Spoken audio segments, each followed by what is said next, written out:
This vehicle had braking issues. Somebody diagnosed it and replaced the brakes, possibly in their driveway, because it's one of the easiest things that a do-it-yourselfer can do on their own vehicle. The problem with those easy jobs, though, is there are common things that are typically overlooked.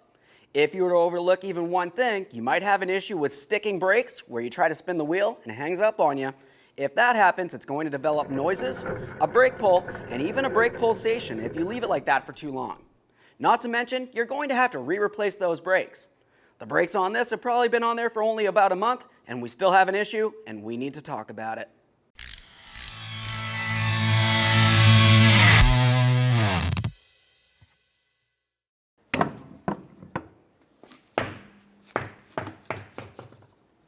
Now that we have the wheel off, we have a close look at the brakes.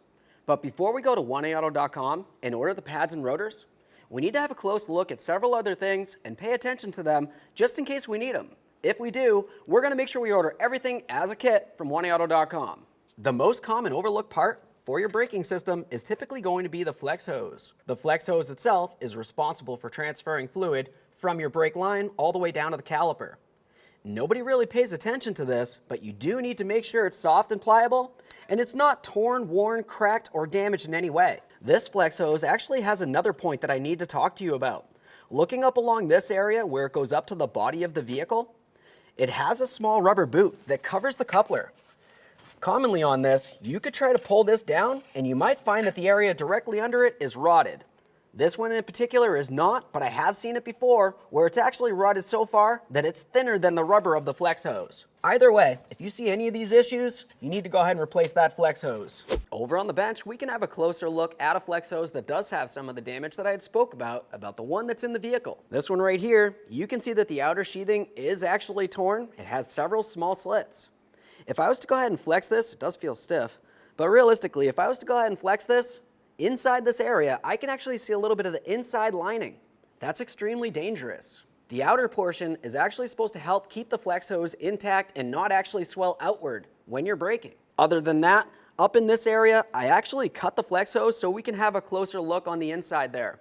You can see exactly what I'm talking about. We have the outer portion and the inner portion.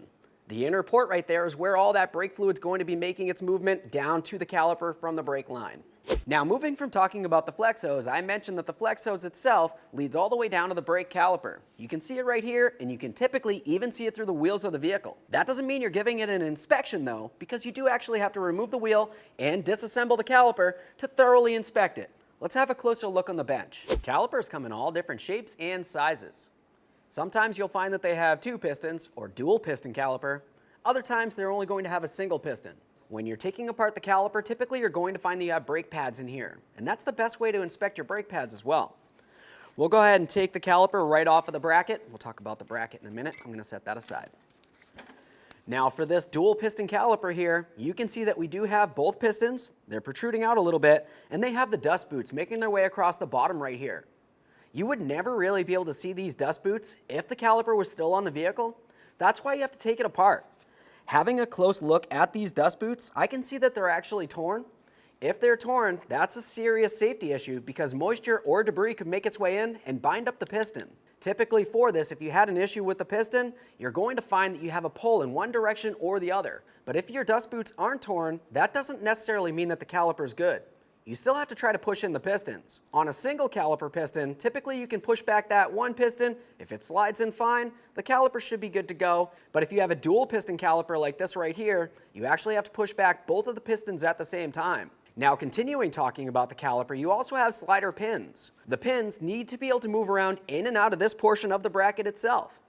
For this, you typically grab onto the slider pin, you should be able to twist it and slide it in and out as necessary. It needs to be able to move. If it can't, and it's bound like this one right here, the caliper is not going to be able to function properly, and you're going to find that you have uneven brake pad wear. Generally, if you have an issue where the outer brake pad has plenty of meat, but the inner pad is worn down to metal, or it just seems like it's worn lower than the outer pad, that's usually an issue with the caliper slider pins themselves. And since I told you that the brake pads are actually inside of the caliper bracket, those do need to be able to move around a little bit as well. They're going to have to slide in towards that rotor and then slide out and away as you release the brake pedal. If your pads are stuck inside the bracket, that's going to cause a pull of some sort, potentially some noise, uneven wear, and you're going to find that you have a braking issue. The most common reason why your brake pads might be stuck in the brackets is because you have these shims that go right up against the brackets themselves in between the pad and the bracket. That's great, but moisture makes its way in between the tin and the caliper bracket, hangs out there for a little bit, and it causes some rust or even rot. Either way, any type of buildup in this area is going to cause pad restriction. Pad restriction due to the tins like this doesn't necessarily mean that you have to replace the caliper, but you do want to make sure that you clean that up if you're just doing a brake job. Now, since I told you that on most passenger vehicles you're going to find that you have disc brakes on the front and the rear of the vehicle, we're going to talk about the diagnosis of the rear. There's one thing that's going to be different about this, and it typically lies behind the rear brake rotor. It's the emergency brake shoes. To gain access to these to be able to give them a thorough inspection, you have to go ahead and remove your caliper and the rotor, and that'll expose the emergency brake shoes with the hardware. Here's a closer look at what your emergency brake shoes might look like on most passenger vehicles.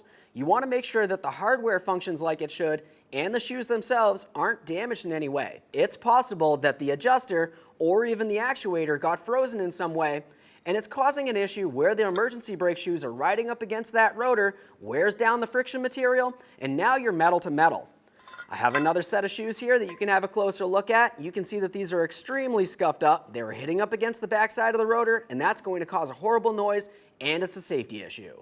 Whenever you're replacing your emergency brake shoes, it's always a good idea to make sure that you do a thorough inspection of the adjuster and, of course, the actuator, and replace all the hardware at the same time.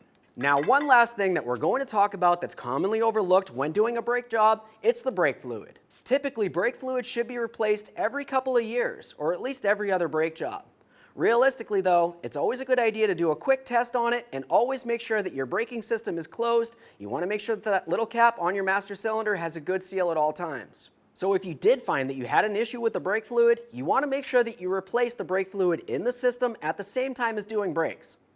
It doesn't make any sense to leave old brake fluid in there with new brake components.